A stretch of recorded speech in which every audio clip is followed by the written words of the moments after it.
Mi hermana vendió mi ropa y joyas para comprarse un vestido de gala para burlarse en la fiesta familiar.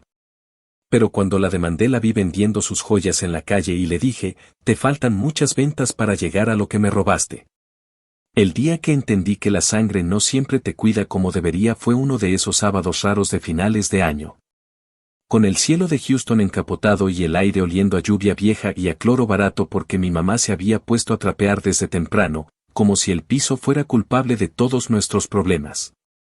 Yo llevaba unas semanas de vuelta en su casa después de mandar al carajo a mi ex, cargando mis cajas, mis silencios y ese orgullo roto que te deja un divorcio mal manejado. Me aferraba a poquitas cosas, la ropa que me fui comprando a punta de propinas en el turno de la noche del diner, mis botas favoritas con las que he sobrevivido inviernos y desmadres, y las joyas de mi abuela. Pequeñas pero con un peso que no cabía en ninguna báscula, sobre todo el dije en forma de corazón con la foto de ella y de mi abuelo cuando todavía todo les cabía en la sonrisa. Era mi ancla, mi recordatorio de que no todo en mi vida había sido un cagadero. Esa mañana abrí el closet y, antes de que mi cerebro procesara, mi cuerpo ya sabía que algo estaba mal. Las perchas se veían como bocas abiertas sin dientes, faltaban vestidos, blusas de trabajo, un abrigo que me costó semanas de ahorrar, y el cajón de las joyas estaba violentado, revuelto. Con ese olor a metal frío y a perfume ajeno que me jaló la sangre a la cara.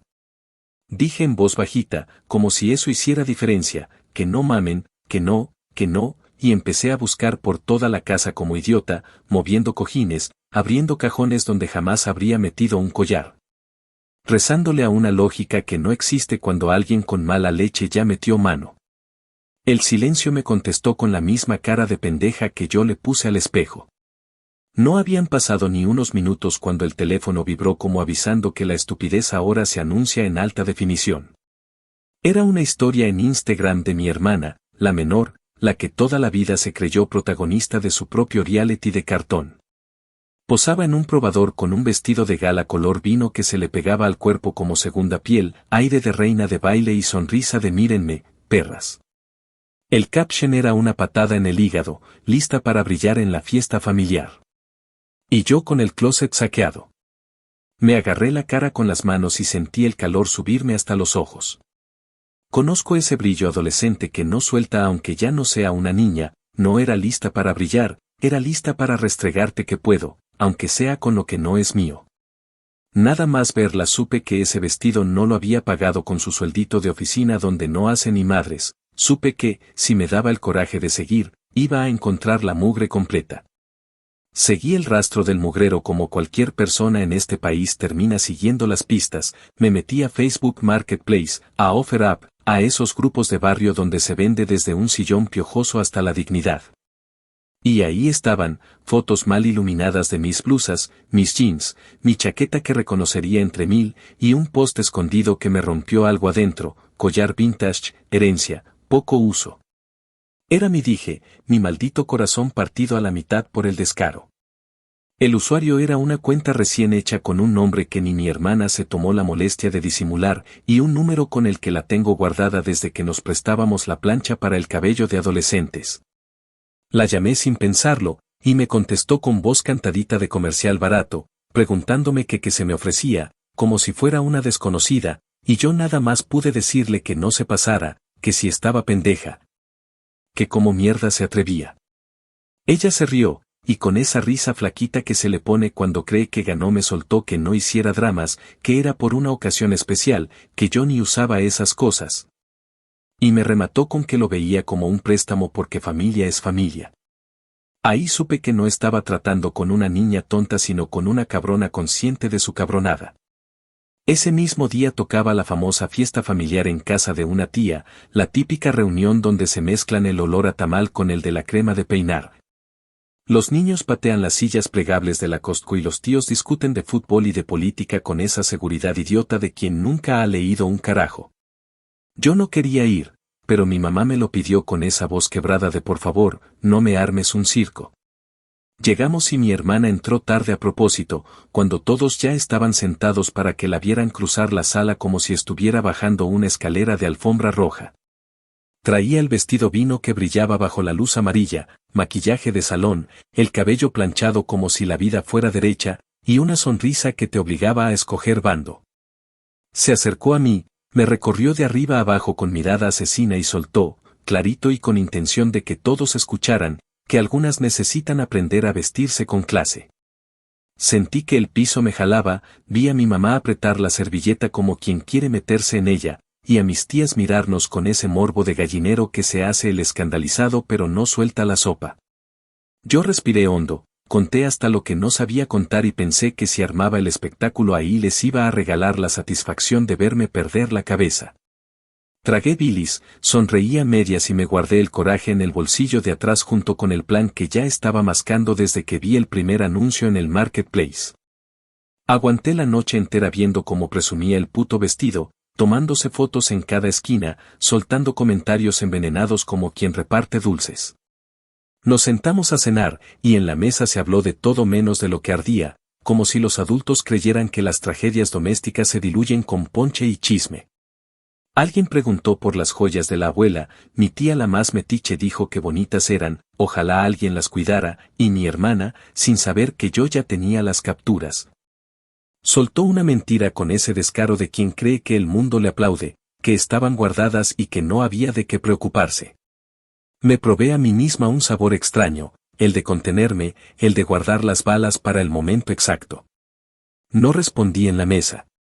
No le iba a regalar el drama, le iba a regalar consecuencias.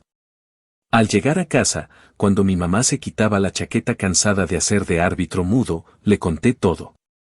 Le enseñé las publicaciones, los mensajes, el número de teléfono, la descripción del collar vintage, las fotos donde se ve la forma del dije tan obvia que hasta un ciego lo reconocía al tacto. Mi mamá se cubrió la boca, dijo que no podía ser, luego dijo que cómo era posible, y terminó pidiéndome que le diera oportunidad de hablar con ella. La escuché, claro que la escuché, porque es mi mamá y porque aunque esté hasta la coronilla de estas novelas baratas, sé que el corazón de una madre se arruga fácil.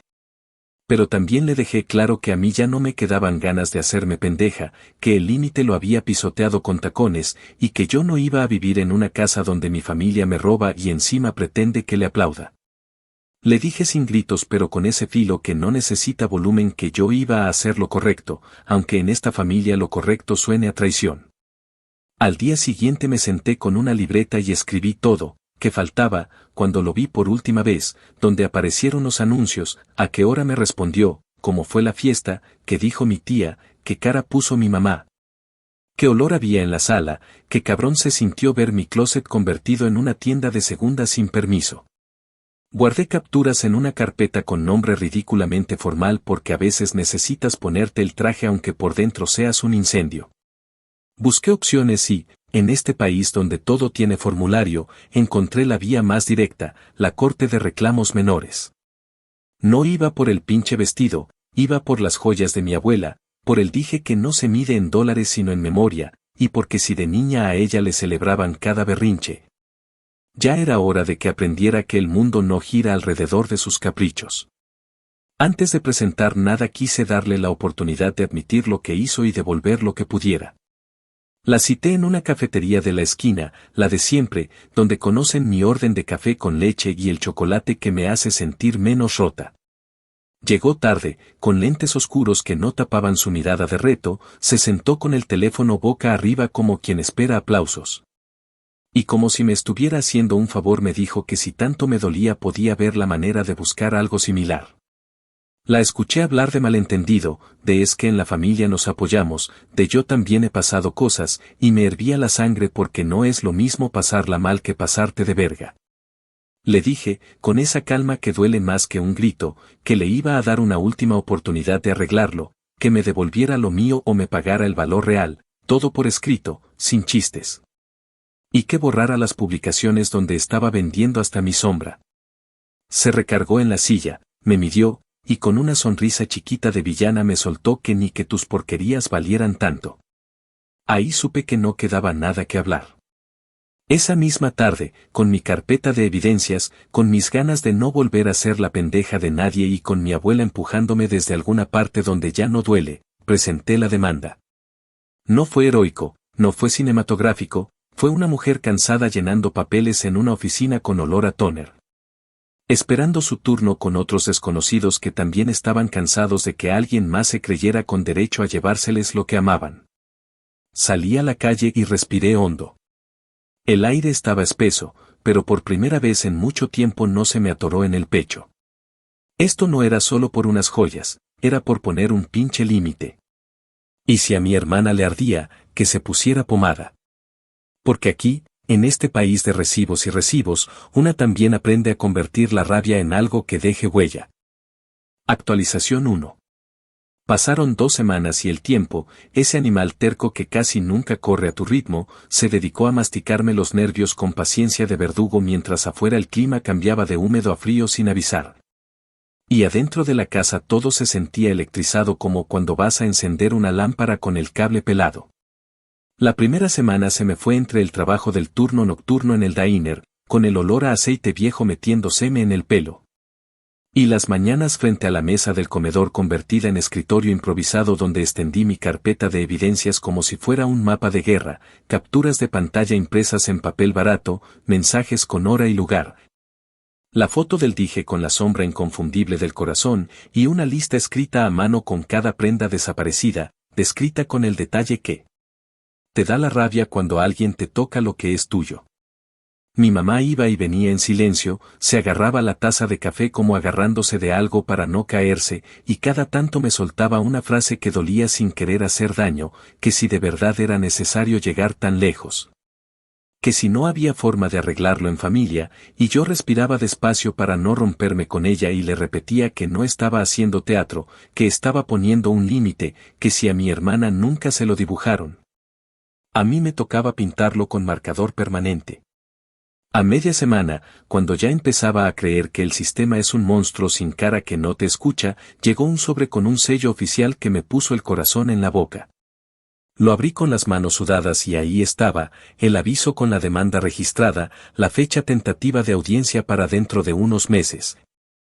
Palabras claras sobre lo que yo estaba pidiendo y una instrucción para que mi hermana fuera notificada de manera formal. El papel olía a tóner y a burocracia, sí, pero también a alivio, a esa certeza amarga de que aunque sea lento, hay un camino y no es el de quedarte callada. Fui a la oficina de notificaciones del condado, hablé con una mujer que me miró con esos ojos de quien ha escuchado la misma historia 1000 veces con distintos nombres y me explicó que podían hacer la entrega en persona.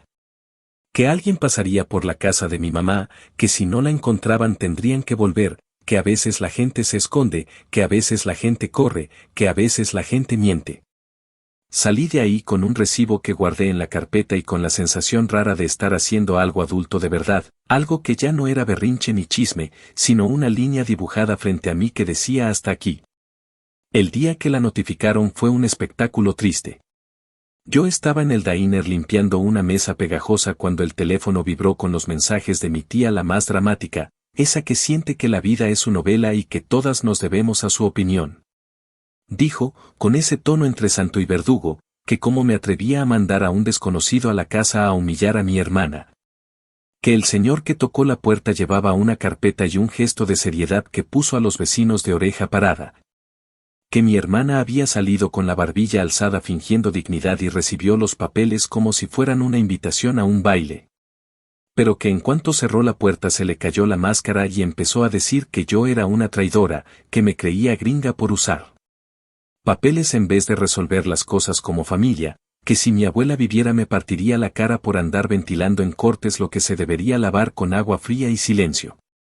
Mi mamá me llamó después con la voz chiquita y me contó sin adornos que el servidor le explicó a mi hermana de que iba la notificación, que ella firmó con mano temblorosa aunque quiso disimularlo. Que en cuanto el hombre se fue la casa se llenó de palabras feas, y que por primera vez en mucho tiempo la vio sin piso, sin público, sin la seguridad soberbia que se pone como perfume. La tarde de esa notificación se armó el clásico tribunal familiar por chat, ese grupo que debería usarse para organizar quién lleva el postre el domingo y que siempre termina siendo un paredón.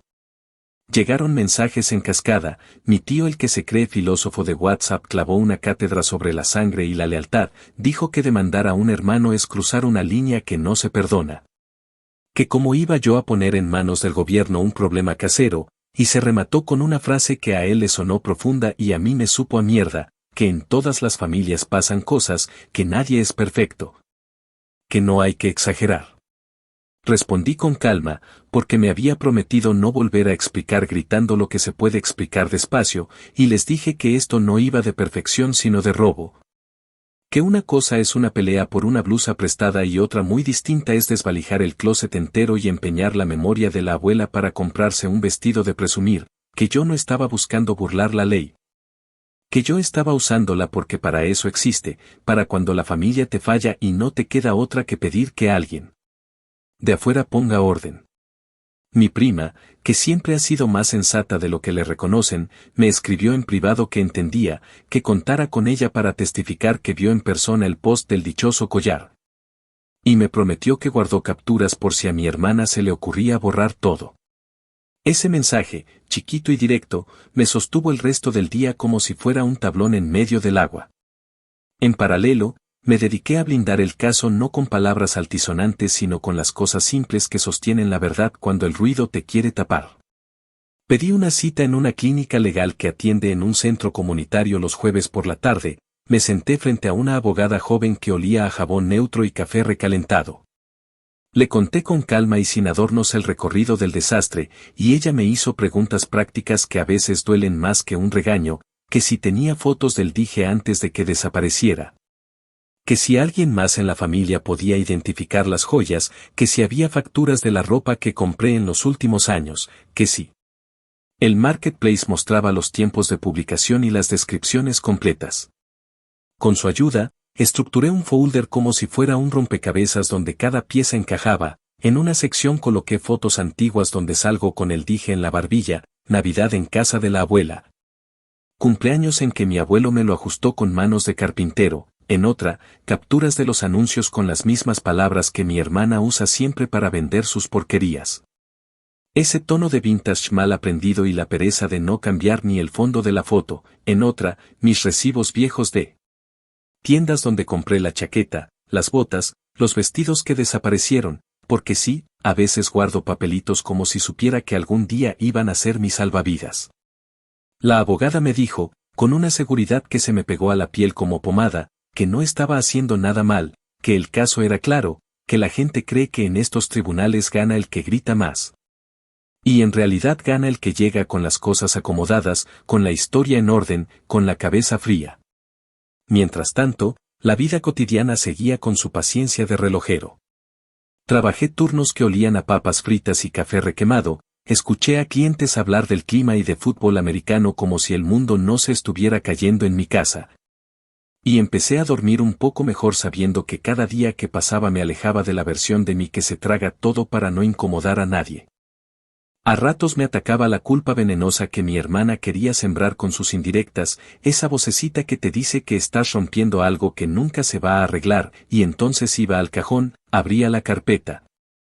Tocaba el papel con la notificación y me repetía que el ladrón no es el que denuncia sino el que roba, que la traición no fue la mía sino la suya al convertir mi casa en una vitrina sin preguntarme. Mi mamá me evitaba las discusiones, hacía comida en silencio, me dejaba un plato cubierto con aluminio aunque supiera que llegaría tarde. Y yo le agradecía con un beso en la frente sin hablar del elefante parado en medio del pasillo. Un día me dijo, con las manos húmedas porque acababa de lavar platos, que hablara con un vecino mayor que le sabe a los avalúos de joyería, que él podría firmar como testigo de reconocimiento si hiciera falta.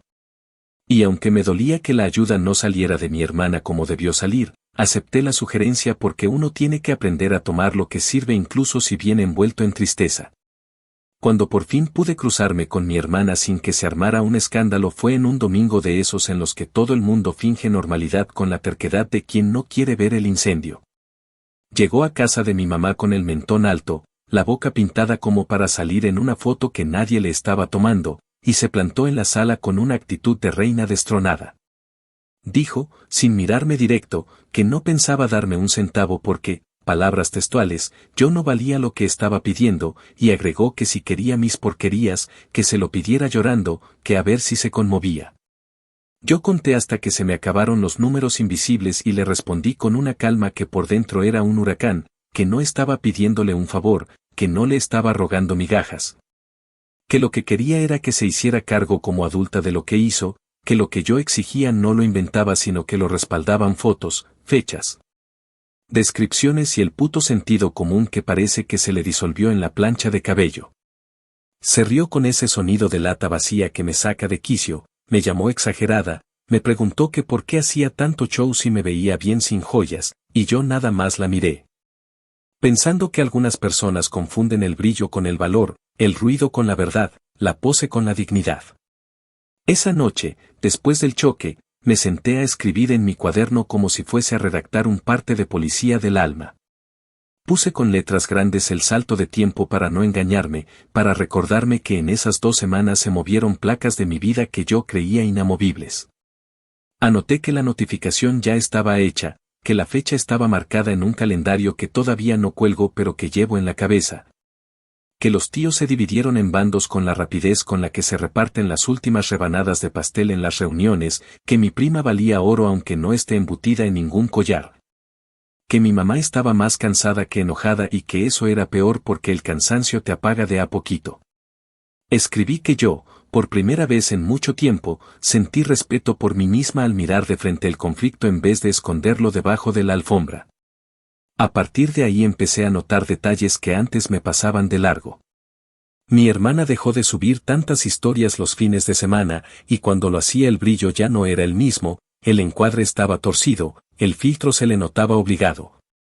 Como cuando quieres convencerte a base de retoque de que nada pasa. Yo seguí recogiendo migas que me pudieran servir, comentarios de conocidos que la habían visto entrar y salir de una tienda de segunda con bolsas que no eran suyas. Una vecina que preguntó inocente si yo estaba vendiendo ropa porque había visto algo que le sonó a mí. No me lancé a señalar con el dedo, no me iba a desgastar persiguiendo sombras, me limité a guardar cada testimonio en su sitio, a cuidarme de su rabia y, sobre todo, a no dejar que me arrastrara al pantano del insulto fácil. La venganza que yo estaba cocinando no iba con gritos ni con empujones, iba con paciencia y con papeles, con memoria y con un cierre que le enseñara a ella y a todos que en esta casa no se roba y luego se brinda por ello. Así cerró esa primera etapa, con la notificación hecha, con la familia enseñando su verdadero tamaño cuando el agua sube, con mi carpeta cada día más pesada y, al mismo tiempo, más liviano el pecho. Entendí que no estaba descomponiendo la familia por capricho, que estaba quitando la humedad para que no se nos cayera encima la casa entera. Y si para eso tenía que aguantar chismes, miradas de reproche y la grada de los opinólogos sin oficio, que vinieran con todo, porque yo ya había escogido mi esquina. La abuela, en mi cabeza, me guiñaba un ojo desde una fotografía vieja pegada en un álbum, y yo le contestaba que sí, que no iba a soltar, que esa primera planta ya había agarrado tierra y que lo que seguía, aunque doliera, iba a enderezar las cosas de una vez por todas. Actualización 2. Pasó un mes y la casa se acomodó en esa calma tensa que es como vivir bajo un techo que gotea, no truena, no se cae, pero te obliga a poner cazuelas por todos lados para que no se te empape el piso. La notificación ya había hecho su trabajo de sacudir el avispero y la familia, en vez de ayudar a barrer, decidió pararse alrededor a comentar si la escoba era la adecuada. La primera semana de ese mes transcurrió con mi mamá caminando en puntas, hablándome suave, preparando café más cargado que de costumbre como si el amargor pudiera sostenernos, y yo alternando entre el diner, el olor a grasa y café recalentado pegado en mi uniforme, y las tardes enteras revisando que cada pieza del rompecabezas legal siguiera en su lugar. Porque si algo aprendí en este país es que lo que no puedes decir bonito lo tienes que mostrar con papeles, con fechas escritas, con pantallazos, con ese orden que a veces duele pero te salva. A mitad de esa semana, mi mamá se animó a contarme que había llamado a mi hermana, que le dijo con la voz de quien no quiere pelear que esto no era una guerra, que era una reparación. Y mi hermana respondió con la soberbia de siempre, diciendo que yo estaba haciendo un show, que le estaba arruinando la vida, que si quería mis porquerías me comprara nuevas y dejara de colgarme de su brillo. Como si su brillo no estuviera pagado con mi closet y con el cuello de la abuela. A partir de ahí empezó una campaña silenciosa de presión que olía a sermón disfrazado de cariño. Sonó el teléfono de la casa a horas absurdas y, cuando contestaba, al otro lado había una tía proponiendo que fuéramos a sentarnos con un pastor a hablar desde el corazón porque, palabras textuales, El corazón arregla lo que las cortes complican. Le respondí sin perder la educación que admiro la fe, pero que la mía, en ese momento, estaba puesta en que me devolvieran lo que me robaron y en que aprendieran que no soy su tapete. La misma tía cerró con esa frase que escupe veneno con perfume, que yo siempre fui la difícil, la orgullosa, la que no deja pasar una, y yo pensé qué curiosa forma de llamarle dignidad a una mujer que ya no quiere que la pisen. Luego vinieron los mensajes de un primo que se cree mediador porque una vez tomó un curso de liderazgo en la iglesia y se siente árbitro del universo, me escribió que el perdón es más barato que un abogado. Que no valía la pena romper la familia por unos collares. Le contesté con la calma que me regaló la terapia barata del centro comunitario que el perdón no se compra en rebaja, que no estaba buscando bronca sino límite y que si tenía ganas de conciliar. Que empezara por decirle a mi hermana que lo que hizo no es una travesura, es un robo con todas sus letras. Mientras tanto, por debajo del agua, mi hermana se movía como pez desesperado en acuarios chicos, entrando a todos los grupos de compra y venta del barrio, los de las mamás que se deshacen de ropa de niño. Los de las vecinas que venden cremas milagrosas, los de muebles con historia que nadie preguntó. La veía reaparecer con perfiles que apenas maquillaban su nombre y ese tono de vendedora que no aprendió en ningún curso, un tono ansioso que olía a prisa y a necesidad. Una amiga de mi prima me escribió para contarme que había visto a mi hermana en una tienda de segunda llevando bolsas que parecían sacadas del fondo de su closet, dejando en el mostrador carteras, accesorios, perfumes usados, todo con ese afán de quien cree que si suelta peso por aquí, el karma la dejará en paz por allá. Hizo limpieza de su feed, borró historias donde se le veía con el vestido vino, archivó fotos donde brillaba más de lo que podía pagar y empezó a subir contenido de rutina, desayunos aburridos. Tazas de café con citas que no se cree ni ella, frases sobre aprender y avanzar que sonaban a mal chiste sabiendo que para avanzar primero tendría que devolver lo que no es suyo. Ese giro de guión barato no le trajo el efecto que esperaba. Sus amigas de selfie dejaron de etiquetarla con el mismo cariño, su círculo de adoración se fue achicando semana a semana. Y la que siempre jugaba a ser estrella se encontró con que el escenario es muy grande cuando no tienes con qué llenarlo. Hubo un día en que mi mamá me pidió con la voz hecha hilo que la acompañara a la iglesia del barrio porque la señora que coordina la cocina quería hablar conmigo. Fui, no por ganas, sino por respeto a mi madre y por la costumbre de que en esa cocina comunitaria aprendí a llorar picando cebolla cuando no podía llorar en casa. La señora me ofreció un plato de arroz con frijoles que sabía ahogar y me dijo que la familia es un barco que no se abandona, que a veces es mejor perder una cosa que perder a una persona. Que tal vez podríamos sentarnos todos y poner una cifra simbólica que cerrara la herida. La escuché, porque a la gente que te habla con las manos manchadas de trabajo se le escucha, pero le respondí firme que esto no tenía que ver con una cifra bonita para la foto. Que esto iba de un límite para que el próximo capricho de mi hermana no se pagara con el reloj del abuelo o con los ahorros de mi mamá. Me agradeció la honestidad, me tocó el hombro con esa ternura que no te pide nada a cambio, y me dijo que entonces siguiera, que no me doblara, que a veces el remedio pica para que no se te infecte la herida. La segunda semana de ese mes fue un carrusel de mensajes crujiendo como hielo delgado. Mi hermana me escribió un texto larguísimo lleno de frases hechas donde se pintaba como víctima del acoso legal, dijo que yo había convertido una tontería en una tragedia. Que si quería soltar el pasado podíamos negociar con objetos equivalentes, una manera bonita de decir que me iba a devolver bisutería por oro, mentiras por memoria, humo por hueso. Me ofreció una bolsa de marca que compró a pagos, unos aretes de fantasía que no le combinan con nada, un par de zapatos caros usados que nunca me quedarían y, como remate, una disculpa condicionada para tomarnos una foto juntas y mostrar unión familiar. Le respondí sin palabrotas para no darle el gusto de llevar la conversación al pantano, le dije que no quería sus bolsas ni sus disculpas de vitrina, que lo que exigía era sencillo de enunciar y costoso de cumplir. Que reconociera por escrito lo que hizo y que se comprometiera a pagar, con plazos claros, lo que no pudiera devolverse en especie. Apagó el teléfono, no contestó, y me quedé con el sabor de siempre, el de la miel falsa que intenta tapar la quemadura. Y claro que hubo intentos de desgaste por todos lados. Una tía dijo que la abuela estaría triste de vernos así, como si la abuela no hubiera sido la primera en poner a mis tíos en su sitio cuando se pasaban de vivos. La misma tía insinuó que yo también me llevaba ropa de mi hermana cuando éramos adolescentes, ese clásico intento de igualar para diluir la responsabilidad. Y yo tuve que recordarle que una cosa es prestarse una blusa y otra cosa es barrer con una herencia y empeñarla para presumir en una fiesta. Un vecino metiche lanzó la frase que me quemó entera, que esto era cosa de mujeres enojadas, que los hombres lo arreglan a puñetazos en la esquina. Y me dieron ganas de invitarlo a la audiencia para que vea cómo se arreglan las cosas de adultos con una mesa, 2 sillas y papel con tinta.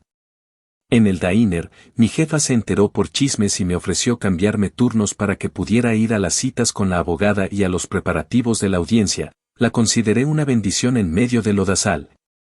Una mujer dura con corazón tierno que me dejó salir temprano un día para ir a ver al vecino joyero del que mi mamá hablaba.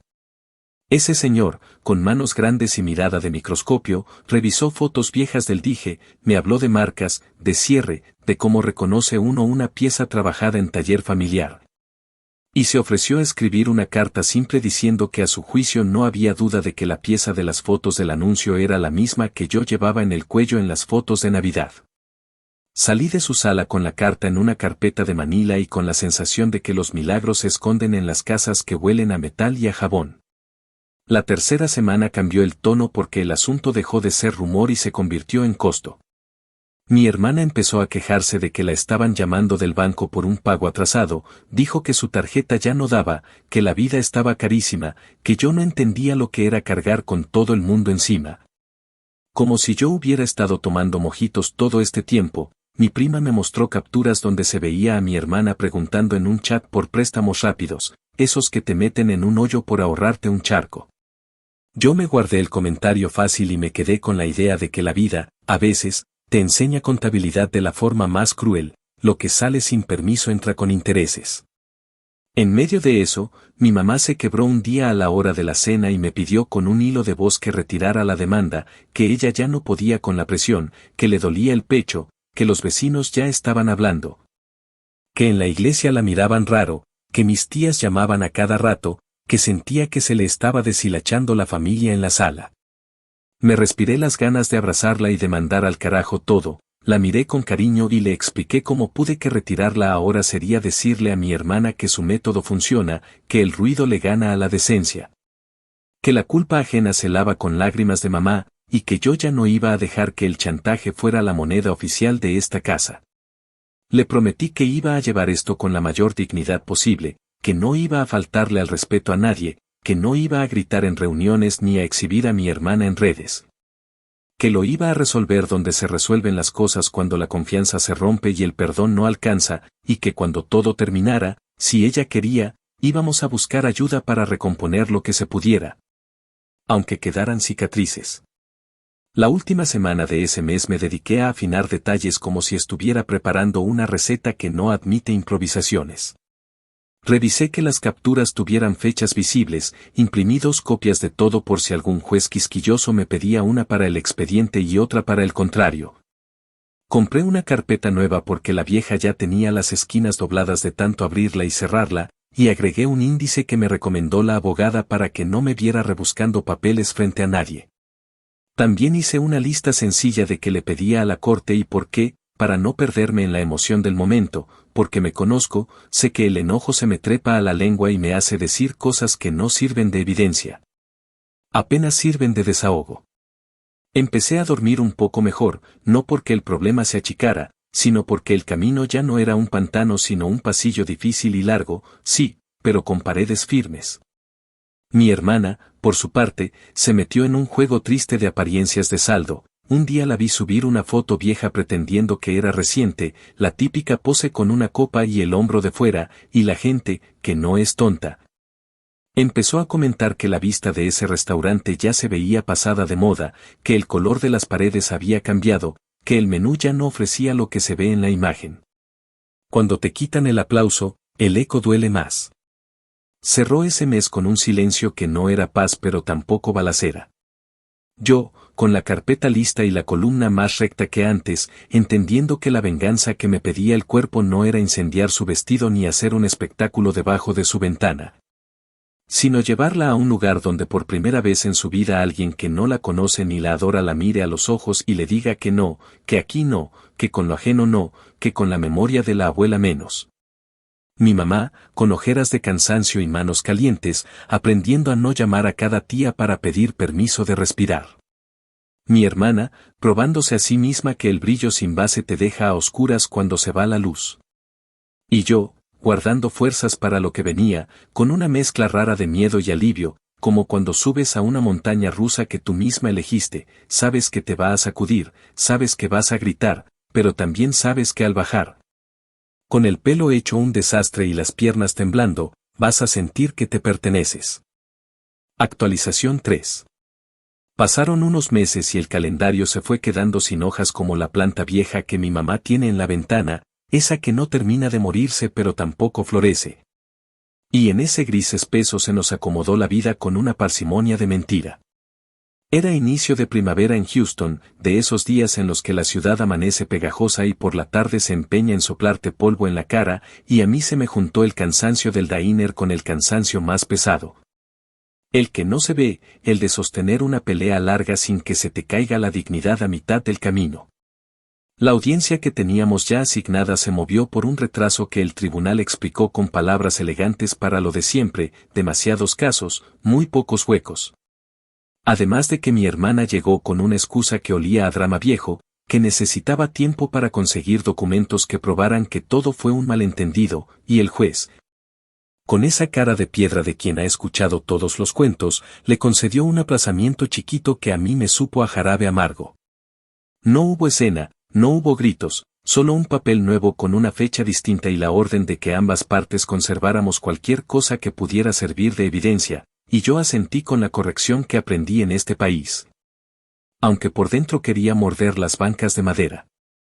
Esa reprogramación me dejó con horas de sobra para hacer lo que ya venía haciendo desde el principio, revisar mi carpeta como si fuera un breviario, asegurarme de que cada captura tuviera su hora y su lugar. De que las fotos del dije estuvieran impresas en buena calidad, de que el índice que me recomendó la abogada estuviera tan claro que cualquiera pudiera seguirlo sin perderse. Pasé tardes enteras en la biblioteca pública imprimiendo, engrapando, colocando separadores con etiquetas escritas a mano. Y me aferré a ese orden como quien se agarra del borde de la alberca para que no se lo lleve la corriente. La abogada me dijo en una de esas citas del centro comunitario que era probable que el juez nos mandara primero a una mediación breve. Esa mesa rara donde te sientan con un tercero que no te conoce y te pide que te pongas de acuerdo como adultos, y que si eso pasaba, lo importante era no soltar el objetivo y no permitir que el sentimentalismo disfrazado de familia nos arrastrara a un arreglo chafa. Le contesté que si me sentaban frente a mi hermana en una sala blanca, yo iba a decir lo mismo que he dicho desde el primer día, que devuelva lo que pueda, que pague lo que no pueda devolver, que lo deje por escrito. Y que esa sea la última vez que mi nombre se confunda con alfombra. Mientras tanto, en la casa el aire estaba cargado como antes de tormenta.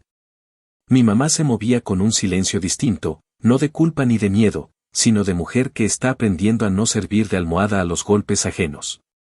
Cocinaba lo justo, prendía la televisión para oír voces que no fueran las nuestras, y cuando mi hermana llamaba, ponía el altavoz para que yo escuchara con mis propios oídos y no a través del filtro de nadie. Había días en que mi hermana intentaba el discurso blandito, que si extrañaba a la familia, que si no quería que esta estupidez nos separara, que si lo importante era el amor. Y había otros en que se quitaba la máscara y hablaba con la dureza con la que siempre ha cortado lo que no le conviene, que si yo me creía jueza por juntar papeles, que si me estaba aprovechando de su nobleza, que si la estaba llevando a la ruina por un capricho. Yo respondía poco, porque a esas alturas había entendido que cada palabra soltada a lo loco es una herramienta menos cuando llega la hora de sentarte frente a alguien que solo cree en lo que se puede engrapar. Y aunque me ardía, me guardaba lo que me salía del pecho para el papel, para la carpeta, para el día en que ya no sean gritos en un pasillo sino frases claras en una sala. El círculo social de mi hermana, ese club de aplausos fáciles y fotos con filtros, empezó a mostrar grietas que se escuchaban a metros. Ya no la etiquetaban en cada salida, ya no le celebraban cualquier pose, ya no le prestaban la cocina de sus casas para las escenas de su novela de cartón. Una amiga de ella con la que nunca me llevé mal me escribió por mensaje y me soltó sin rodeos que estaban cansadas de ser cómplices de sus mentiras. Que sabían de sobra que varias de las cosas que presumía en redes eran prestadas o revendidas, que el cuento de la chica que todo lo puede estaba quedándose sin guión. Me dijo que lo que la había terminado de descolocar fue que, en una comida de fin de semana, mi hermana intentó venderles perfumes y accesorios a sus propias amigas. Con un discurso de superación que sonó a infomercial barato, les dijo, con esa sonrisa rota que se les pone a los que no quieren aceptar su bajada de nube, que estaba emprendiendo, que prefería ganarse la vida por su cuenta.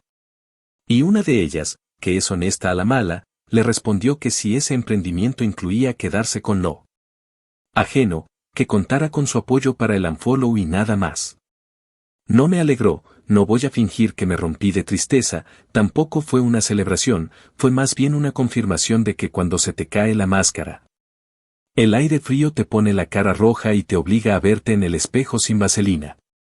Un sábado que yo venía de un turno matutino en el diner, con el cansancio pegado a la espalda y la cara manchada de humedad. Decidí pasar por el centro comercial de siempre a comprar un jabón y un par de cosas de limpieza para la casa. El estacionamiento olía a sol sobre asfalto y el aire vibraba con ese rumor de familias que caminan de tienda en tienda sin decidir qué quieren. Ahí, pegada a una de las entradas laterales, vi una mesa plegable cubierta con una tela negra que intentaba parecer terciopelo, unos postes para collares baratos, unas cajitas forradas de falso satín y, detrás de ese teatrino triste, a mi hermana. Tenía los labios pintados con un color que quería ser lujoso y le quedó como marca de labial de catálogo, el cabello planchado para domar el frizz de la humedad y la postura tensa de quien está parada sobre suelo prestado. En la mesa, extendidas como naipes, había cadenas, pulseras, anillos que reconocí como suyos porque mi hermana siempre ha tenido un gusto de brillo chillón, piedras demasiado grandes, placas con su nombre. Hebillas que parecen gritar. Me detuve a unos pasos, no para espiar, sino para darme un segundo de silencio antes de decidir si cruzaba la calle o si la vida me estaba poniendo en la cara un episodio que tenía que ver, aunque me terminara doliendo. La escena era triste y ruidosa. Un señor de mediana edad, con cara de saber de regateo más que de joyería, le decía que por esas cadenas no le iba a dar lo que pedía ni aunque estuvieran bendecidas por un cura. Que él conocía a un primo que traía mercancía mejor y más barata. Una señora con un carrito de compra se detuvo, tocó con dedos sabidos un par de aretes, preguntó el precio con desconfianza y dejó la frase más cruel en voz baja. Que eso en la tienda de descuento se veía igual y salía por la mitad. Mi hermana estiraba la sonrisa como quien estira el cuero de un tambor, diciendo que eran piezas únicas, que eran recuerdos, que no estaba rematando sino seleccionando nuevas dueñas para piezas especiales. Y la pobre argumentación se desbarataba con el viento caliente de la tarde. Vi a un guardia de seguridad rondar con ese paso de aburrido que pone el ojo donde intuye problema, no dijo nada, pero era obvio que si alguien levantaba un poco la voz, iba a pedir que se movieran a un lado. Me acerqué sin prisa, con ese caminar de quien no sabe si saludar o ponerse detrás de un poste, y cuando estuve frente a la mesa mi hermana me miró con una mezcla de susto y rabia. Como si el viento le hubiera traído la peor clienta. No me dijo hola, no me dijo vete, se le endureció la mandíbula y me clavó los ojos esperando la primer piedra. Yo no tenía ganas de espectáculo, jamás he sido de las que pelean en público para darle a los desconocidos el gusto de llevarse un chisme fresco a la cena, pero tampoco me iba a hacer la distraída. Le pregunté, con una voz que a mí misma me sorprendió por lo estable, que si estaba vendiendo su joyería o si por fin había decidido devolver lo que no era suyo. Me contestó con ese tono de acero mal limado, que no me hiciera la mártir, que son joyas suyas, que yo no soy nadie para pararme en su trabajo y querer humillarla, que si quería algo que sacara la cartera. Me dieron ganas de decirle que la cartera me la vació cuando empeñó mis cosas, pero me guardé la bala fácil y solté la que traía guardada desde el día que la vi en los anuncios. Que de todas maneras le faltaban muchísimas ventas para llegar a lo que me robó, y se lo dije así, con todas sus letras, con esa pausa en medio que hace que la frase entre como cuchillo sin filo y duela más porque raspa. Se le subió el color a la cara, apretó el borde de la mesa como si sostuviera un volante a toda velocidad, y respondió con una risa seca que a mí me sonó a lata abollada, que yo era una envidiosa profesional. Que todo esto era por no soportar verla brillar, que se había quedado sin opciones por mi culpa, que la estaba orillando a esto. La gente que estaba a un lado volteó con ese interés morboso que no cambia nunca, y una señora de camiseta con logo de escuela pública me miró con una compasión que me atravesó. Como si entendiera toda la novela sin necesidad de prólogo. No me alargué, no iba a permitir que ese estacionamiento se convirtiera en sala de audiencias improvisada, no iba a regalarle a mi hermana el show que tan bien sabe montar. Le dije, bajito y claro, que no estaba ahí para negociar, que nos íbamos a ver donde toca, que dejara de ponerse el papel de víctima porque se le notaba la mala actuación hasta desde la otra entrada, y me di la vuelta. Mientras caminaba escuché cómo se le quebraba la voz intentando venderle a otra señora una pulsera con un cuento cursi, que esa pieza había sido parte de un momento importante, que merecía otra muñeca.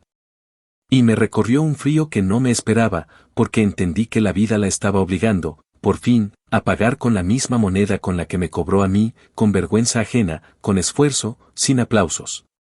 De regreso a casa pasé por el cuarto de mi mamá para dejarle las cosas de limpieza y terminé contándole la escena entera sentadas en la orilla de la cama como cuando de niñas le contábamos que se había roto una jarra. Mi mamá se tapó la boca con la mano, dijo que le dolía todo, que ver a su hija vendiendo en la calle le arrancaba algo por dentro, y yo, entre cabreo y ternura, le expliqué que a mí también me dolía. Pero que la alternativa era aceptar que mi hermana podía andar por la vida llevándose lo que le diera la gana sin consecuencias.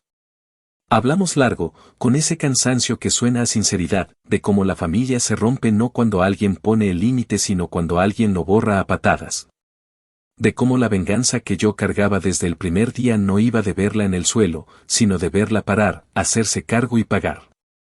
Le prometí que en la audiencia, si llegábamos a esa mesa de mediación, yo iba a hablar sin veneno pero con firmeza, que no iba a aceptar una bolsa de marca a cambio de un relicario con historia, y que, por más que me sacara de quicio, no iba a permitir que ese rencor que me late en las sienes me convirtiera en una copia barata de lo que estoy enfrentando. Los días que siguieron se pusieron raros. Mi hermana cambió otra vez el guión de sus redes, ahora con frases motivacionales sobre el valor del trabajo y la independencia, como si no hubiéramos visto el capítulo anterior. Como si el público no recordara que su independencia siempre estuvo amarrada al dinero ajeno. Un domingo, una vecina de mi mamá me contó que la había visto fuera de una iglesia vendiendo collares antes de la misa, muy temprano, con la voz rota y las manos con esa vibra de quien no sabe si está bendiciendo o rematando. Me guardé la noticia como se guardan los mensajes que te raspan el estómago, no por placer sino para recordarme que esto tenía que cerrar donde se cierra.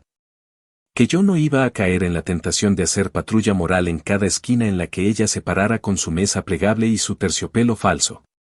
Preparé mi testimonio con la abogada como quien ensaya una canción triste, repetí en voz alta lo que quería decir para no perderme en detalles inútiles cuando llegara el día.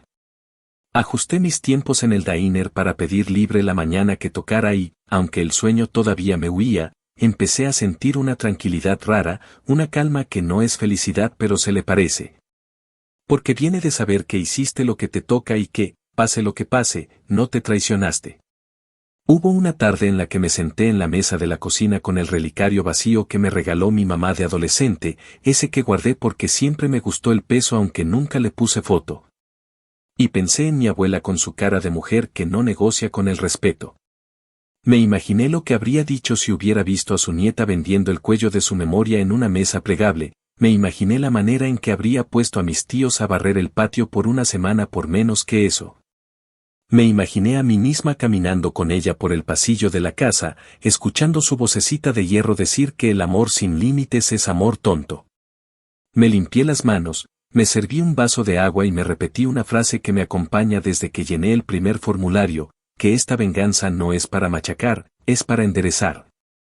Y que a veces poner a alguien frente a una corte es la única manera de enseñarle que el mundo no es su closet, que la gente no es su perchero, que la memoria de una familia no está a la venta en un estacionamiento. Así quedó escrito ese tramo de la historia, con un aplazamiento que me hizo apretar los dientes, con un encuentro a la intemperie que me puso en la boca la frase que tenía guardada desde el primer día. Con una madre menos dispuesta a hacer colcha y más decidida a dejar que las cosas caigan donde deban caer, y con una hermana intentando vender brillo de segunda mano bajo un sol que no perdona. Yo seguí, sin espectáculo, con mi carpeta pesada y mi paso firme, porque si algo aprendí en estos meses es que el ruido se come solo cuando lo dejas sin comida, y que el hambre de justicia, aunque tarde, acaba por llegar con la cuenta completa. Actualización 4. 5 meses después de haber presentado la demanda, el calendario me traía por fin el día que había estado esperando con los dientes apretados y la carpeta lista, y amanecí con esa mezcla rara de miedo, alivio y mala leche que te empuja hacia adelante aunque el estómago te haga ruido. Salimos temprano porque en la corte la puntualidad no es sugerencia sino puerta, pasamos por el detector que pita por todo y nada, vacié los bolsillos como si estuviera desparramando mi paciencia en una bandeja. Y nos sentamos en una sala fría con bancas de madera que crujen como si se quejaran por los pleitos de los demás. En una pared colgaba la bandera y en otra un letrero chiquito que pedía apagar los teléfonos, y yo me agarré de esa instrucción como si fuera un mantre para no mirar a mi hermana cuando entró tarde. Haciendo su caminata de siempre, con un saco barato que quería parecer caro y esa cara de mármol con la que intenta convencer al mundo de que es la víctima del universo. Mi mamá se sentó lejos para no convertirse en colchoneta de los golpes de nadie, y yo me quedé con mi carpeta sobre las piernas, repasando mentalmente el índice, respirando hondo para que el corazón no me diera la orden de correr. Antes de la audiencia formal nos mandaron a una sala de mediación. Esa habitación sin ventanas donde te sientan a media distancia de la persona que te hizo la vida cuadritos y te ponen a un tercero enfrente con voz suave que te pide que encuentres un punto medio como si la mitad de un robo fuera un acuerdo razonable. El mediador habló con esa calma de manual, dijo que estaba ahí para ver si podíamos arreglarlo sin llegar ante el juez, que resumiéramos cada una lo que buscábamos, y yo, con la serenidad que me enseñó repetir la historia sin gritar, expliqué que quería la devolución de lo que aún existiera y el pago de lo que ya no, por escrito y con plazos claros, porque no me alcanzaba con promesas al aire. Mi hermana, que al principio jugó a la mujer razonable, empezó con el viejo cuento de que todo fue un malentendido, que lo hizo por una ocasión especial, que yo nunca usaba esas cosas. Y cuando el mediador le pidió que aterrizara en una propuesta concreta, sacó de la bolsa la misma basura disfrazada de arreglo, que podía darme una bolsa de marca, unos aretes de fantasía, una disculpa para la foto familiar y, si quería, hasta me invitaba a cenar para sanar, mientras su voz se le quebraba justo donde a ella le conviene. Le respondí que no, que esa cena podían comérsela entre ella y su espejo, que yo no estaba pidiendo un abrazo, estaba exigiendo que se hiciera cargo, y como no hubo punto común más que el cansancio.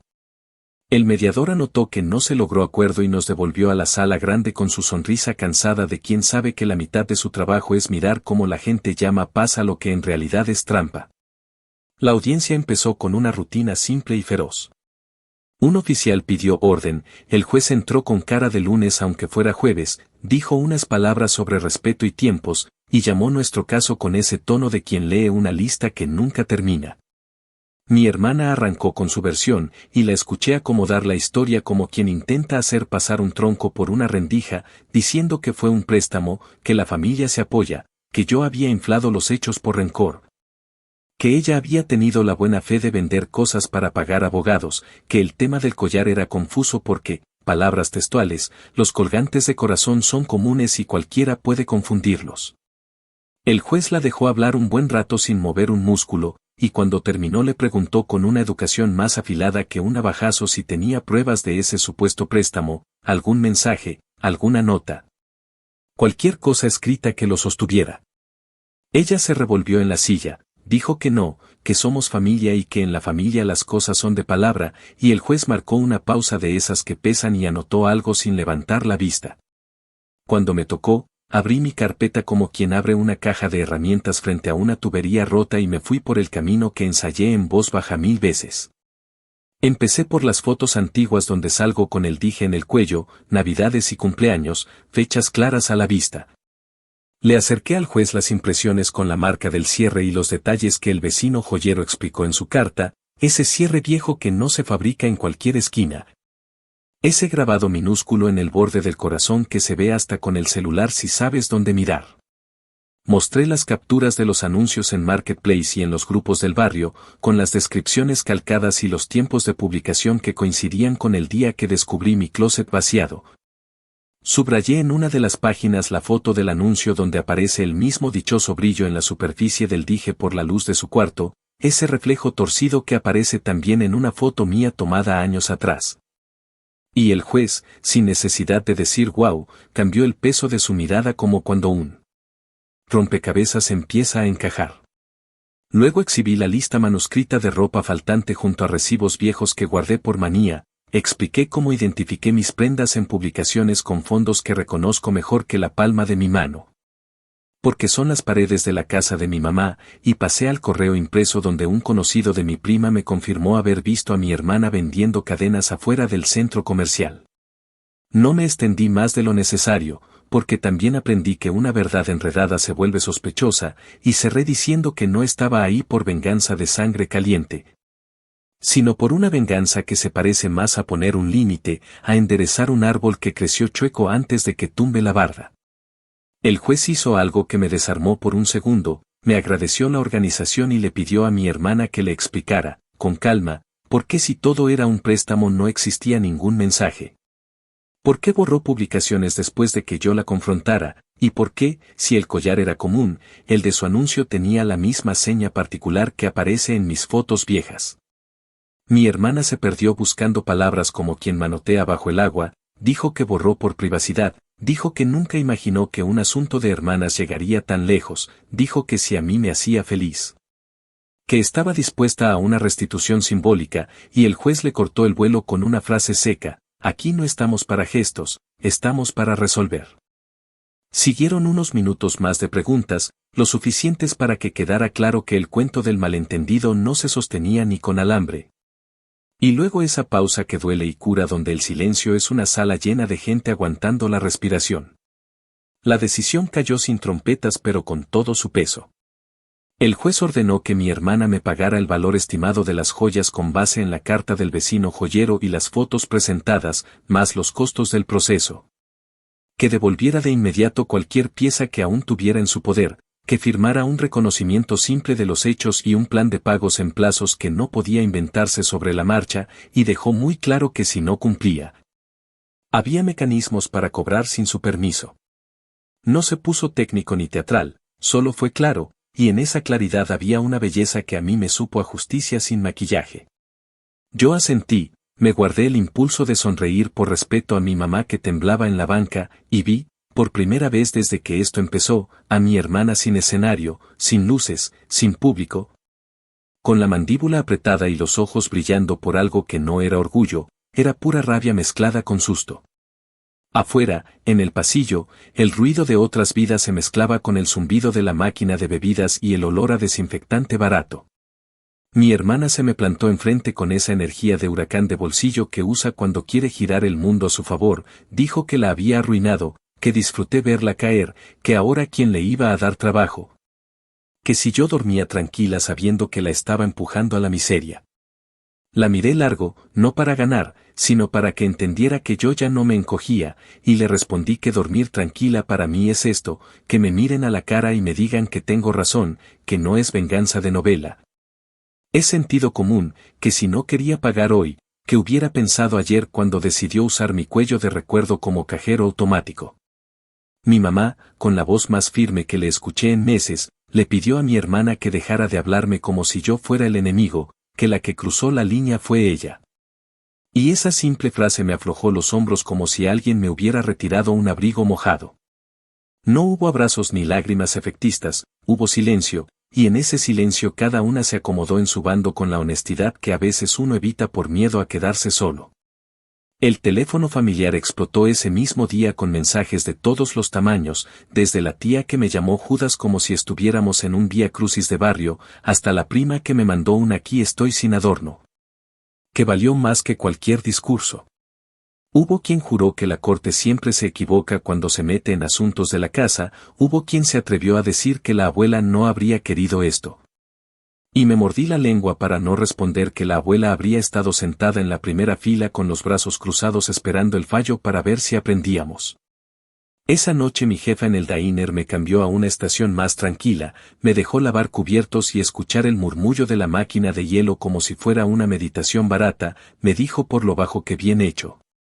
Que una cosa es familia y otra dejar que te desvalijen porque te da miedo hablar claro, y me regaló una cena al cierre porque supo leer que la adrenalina te deja el hambre rara, como si trajeras de vuelta el cuerpo de una pelea. Los días siguientes fueron una clase acelerada de realidad.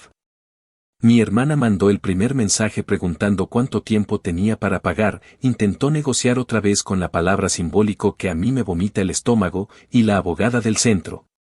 Con la paciencia con la que se explican las cosas a los necios, le recordó por escrito los plazos, las cifras, las condiciones, todo desglosado como receta para que no hubiera lugar a interpretaciones creativas.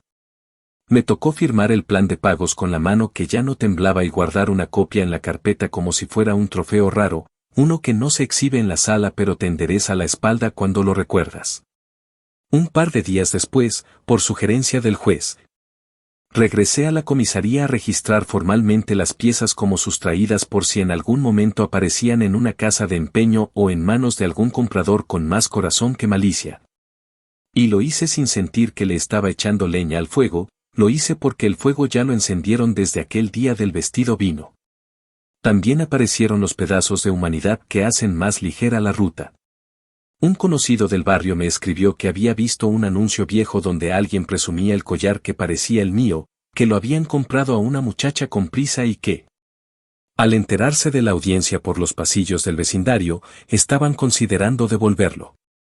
No solté el grito que me subió, no canté victoria, apenas di las gracias y pasé el dato a la abogada para no convertir el pasillo de los chismes en oficina de recuperación, y me quedé con la sensación suave de que la verdad, a veces, encuentra camino por rendijas que una ni sospecha. Mi mamá volvió a dormir corrido por primera vez en semanas, se le desinflaron un poco los ojos, y hasta se animó a poner a remojar la cortina de la cocina como si limpiar aquello fuera un exorcismo discreto. Cerró esta etapa sin fuegos artificiales y con algo muchísimo mejor, una orden que no era un deseo, una obligación firmada que no era un consejo, un límite puesto con tinta que no era una pataleta. Entendí en carne viva que la venganza que me pedían las tripas al principio, esa de verla hecha trizas, no me habría dejado más que un respiro corto, y que esta otra, la que se ejecuta con papeles, con paciencia, con la frente en alto y la boca sin espuma, te regresa algo que no sabías que se te había ido, el respeto propio. No voy a mentir, me sigue ardiendo recordarla con el vestido vino, me sigue subiendo la sangre a la cara cuando me acuerdo de su risita en la fiesta, me sigue taladrando el cerebro el olor del cajón revuelto. Pero ahora ese ardor ya no me saca de mí, ahora es un motor que me dice que hice lo correcto aunque doliera, que elegí el camino más frío para no seguir quemándome. Y que cuando llegue el momento de contarle esta historia a quien venga detrás, no voy a hablar de guerra, voy a hablar de un límite que se sostuvo aunque todos alrededor se cansaran de oírlo. Actualización final. Pasaron varios meses y el calendario dejó de ser una cuenta regresiva para convertirse en una especie de mapa con marcas de tinta donde cada fecha tenía detrás una pequeña batalla ganada a pulso, y en ese ritmo, que ya no era de explosiones sino de pasos firmes, mi vida empezó a parecerse otra vez a algo habitable. El plan de pagos que salió de la audiencia se instaló como una alarma muda en el teléfono, y aunque yo no quería que mi paz dependiera de ver un depósito entrar, lo cierto es que cada transferencia que caía a la cuenta me vestía de aire los pulmones. No voy a mentir, hubo un par de veces en que mi hermana intentó estirar el plazo, se hizo la confundida con las fechas, preguntó con esa voz de víctima si se podía recorrer el calendario por motivos personales. Y la abogada del centro comunitario, a la que le debo media calma, le respondió por escrito con un temple admirable que los plazos no son plastilina, que el acuerdo está para cumplirse y que cualquier atraso se apuntaría sin descuento. La primera vez que mi hermana se colgó medio mes, yo marqué en mi libreta con un subrayador fluorescente una frase que me repetí hasta memorizármela, que yo no iba a perseguirla ni a suplicarle, que para eso estaban los papeles y que si había que reactivar el carril legal, se haría sin gritos y sin sudar de más. Al final, pagó. Pagó con la rabia en la garganta, pagó vendiendo cosas suyas, pagó tragándose el orgullo, y cada pago fue un ladrillo para la pared que me prometí levantar entre lo que acepto y lo que no vuelvo a permitir. Un buen día, sin anuncio, me escribió un hombre del barrio a través del correo que dejé en la comisaría cuando registré las piezas como sustraídas. Su mensaje era corto y respetuoso, dijo que había comprado a una muchacha un relicario en forma de corazón que ahora. Después de escuchar a dos vecinas chismear en una lavandería sobre una audiencia entre hermanas y un collar de la abuela, ya no le dejaba en paz el pecho, que no quería estar metido en ese tipo de enredos. Que prefería devolverlo si se confirmaba que era mío, que no buscaba problemas ni quería que nadie lo señalara. Yo le contesté con los dedos temblando, le pedí que nos viéramos en un lugar público y tranquilo, elegimos la cafetería de la esquina donde me saben el nombre sin preguntar, y cuando puso el relicario sobre la mesa, el mundo se me ralentizó como si hubiera salido del ruido a un cuarto acolchonado. Reconocí el cierre viejo con un micro arañazo, reconocí el brillo gastado donde lo tocaba siempre mi abuela cuando contaba historias, reconocí ese peso raro que no pesa y sin embargo te jala. Le mostré las fotos impresas, la carta del vecino joyero donde se detallaban esas señas mínimas, y el hombre asintió como quien comprueba que no está loco. Dijo que lo compró de buena fe, que la muchacha parecía tener prisa, que él tampoco quería cargar con un recuerdo que doliera en otra casa, y yo le ofrecí pagarle lo que hubiera gastado. Me sorprendió negando con la cabeza, explicó que no quería dinero de esto, que con que alguien le diera las gracias le alcanzaba, y en ese gesto entendí que todavía hay gente que no necesita un aplauso para hacer lo correcto. Aún así insistí en dejarle un sobre con un monto que no le ofendiera, no por comprarle nada sino por no permitir que nadie más pagara por el circo que no armó. Y salí de ahí con el relicario agarrado como si me hubieran devuelto una llave.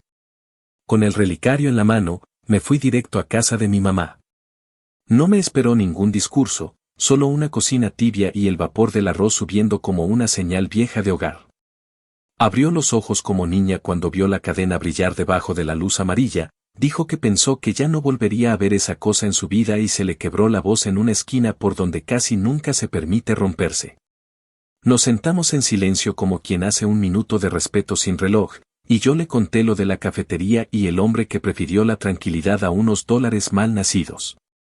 Ella murmuró una bendición sin teatro, me tocó la mejilla con esas manos que han lavado más platos de los que pueden recordar, y me dijo que quizá la justicia tarda, pero llega.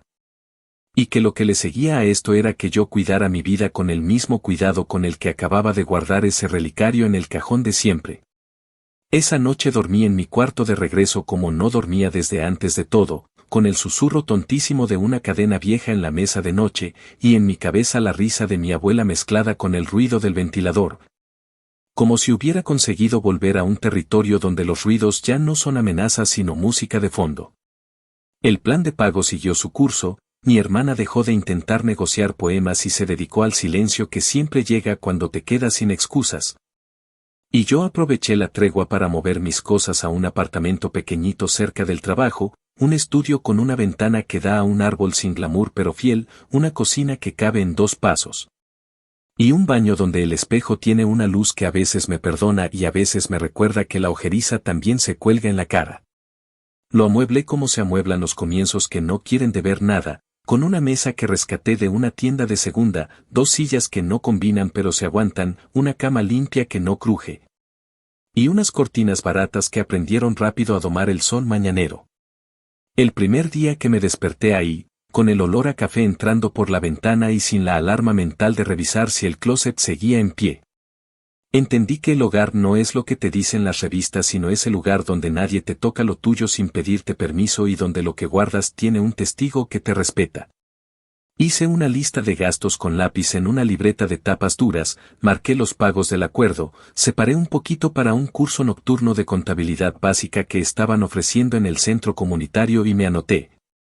Porque si algo dejó claro todo esto es que saber cómo se arma una carpeta y cómo se habla ante una mesa con sello te da herramientas que ojalá te enseñaran en la escuela cuando te enseñan a dibujar mapas sin calles.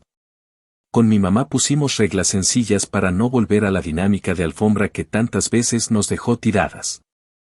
Ella decidió que con mi hermana hablaría con respeto pero con pared, que no iba a prestarle dinero, que no iba a firmarle nada. Que si quería entrar a la casa de visita tendría que avisar y dejar el bolso en el recibidor como se deja el paraguas cuando llueve, y yo la aplaudí desde mi esquina sin aplausos. Porque escucharla decir que ya no iba a hacer colchón me sonó a música de verdad. Poco a poco mi mamá recuperó hábitos que había abandonado por culpa de la ansiedad, volvió a su clase de zumba en la parroquia, plantó cilantro en una maceta que había quedado triste en el alféizar. Y se permitió reírse viendo un concurso de cocina de esos que me parecen un bodrio pero que a ella le recuerdan cuando la casa era ruido de cazuelas y no de discusiones. Nos hicimos la promesa de que, si alguna vez la familia quería arreglar la imagen de unidad a base de fotos y silencio, nosotras íbamos a escoger el tipo de reuniones a las que valía la pena asistir. Y que cuando fuera necesario decir que no, él no iba a ser completo, sin explicaciones, sin perdón por cuidarnos. Mi hermana, mientras tanto, se fue desinflando sin caer en el abismo que seguramente gritarían algunos para sentirse con derecho a apuntarla con el dedo. Se mudó a un cuarto compartido con una amiga que no me cae bien ni me cae mal porque no es mi amiga ni mi enemiga, apenas su muleta de paso, dejó de posar en ciertos restaurantes. Cambió las fotos de copa por fotos de tazas de té y frases de autoayuda que se repiten como muletilla, y se acostumbró a vender lo suyo en vez de lo ajeno para completar cada mes. Porque la vida tiene una manera muy cabrona de enseñarte reglas sin pizarrón. A veces la veo de lejos en el mercado de pulgas montando su mesa con una disciplina nueva que no le conocía, y aunque el impulso de pararme a decirle que las cuentas no se pagan con frases, me guardo. Porque nuestra relación ahora es una carretera de doble raya amarilla que no pienso invadir. Si un día se le ocurre cruzar la línea, ya sabe que hay papeles, hay plazos, hay un juzgado que no necesita conocer nuestros apellidos para poner orden. Y no me regodeo viendo la menos brillante, tampoco me pierdo en la lástima barata, lo asumo como la consecuencia inevitable de haber preferido el aplauso a la decencia durante un buen rato. Y como un aviso permanente de que la casa no es escenario, es refugio.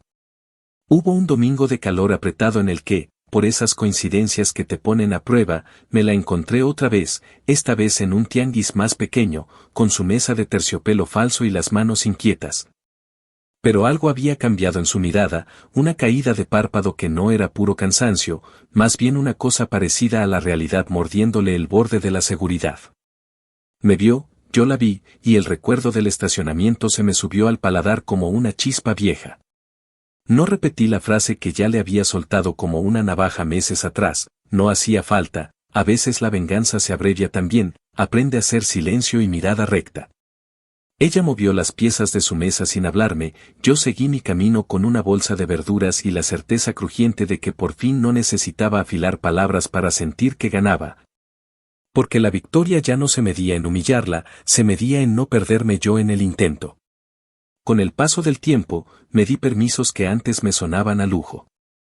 Me senté en el malecón de Galveston un día de viento necio a escuchar el mar que aquí no huele a poemas sino a sal y a fritanga, y pensé que parte de crecer es aceptar que la justicia rara vez es un discurso épico. La mayoría de las veces es un documento firmado, un depósito que llega a tiempo, una puerta que se cierra a quien no sabe tocar, un relicario que regresa a su cajón, un límite dicho sin temblor. Volví a pintar mis uñas con un rojo descarado que me recuerda a mi abuela regañando a mis tíos por llegar con los zapatos llenos de lodo a la cocina. Colgué en la pared del estudio una copia de la foto donde la abuela sale con el relicario colgando y yo, niña con fleco mal cortado, le agarro la mano como si el mundo acabara donde empieza su pulsera. Me inscribí a un taller de redacción por las noches en la biblioteca pública, donde aprendí que contar tu propia historia con orden es otra forma de que no te la cuenten otros. Y me senté un día entero a escribir todo esto en un cuaderno con hojas amarillas como quien se talla las rodillas despacito después de una caída. La familia, esa tribu ruidosa que siempre encuentra esquina para el sermón, se acomodó a su manera después del ruido. La tía que me llamó traidora ahora me saluda con la eficiencia de una recepcionista cansada y evita hablar del tema. El tío filósofo de mensajito se metió a otra polémica que no tiene nada que ver con nosotras porque la gente que necesita discurso siempre encuentra otro podio, y la prima que me escribió en privado sigue ahí. Contestando con una frase precisa cuando hace falta, tomando de la mano a mi mamá en misa cuando el coro desafina y la vida se acuerda de ponerse amable.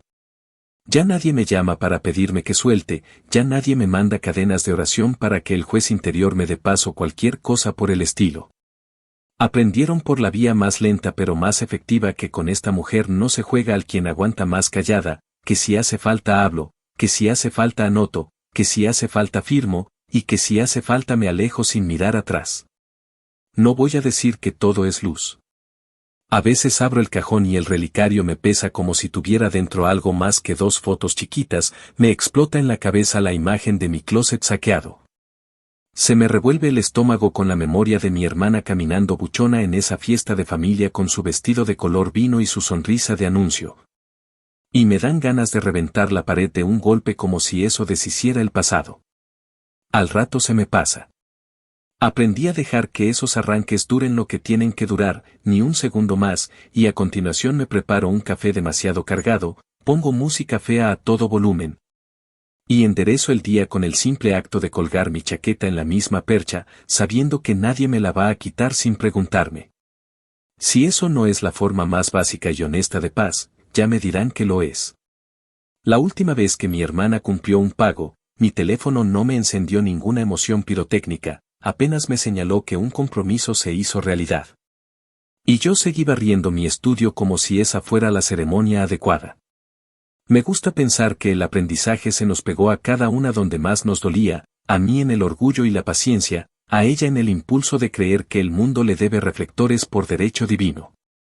Si un día quiere, de verdad quiere, reparar con algo que no se pueda anotar en un recibo, aquí me encontrará con una silla en la cocina y un café, pero no voy a perseguir ese día ni voy a tomarlo como misión, porque mi misión, lo aprendí tarde pero lo aprendí, es cuidar la casa que sostengo con mis manos, mis horarios, mis papeles, mis límites.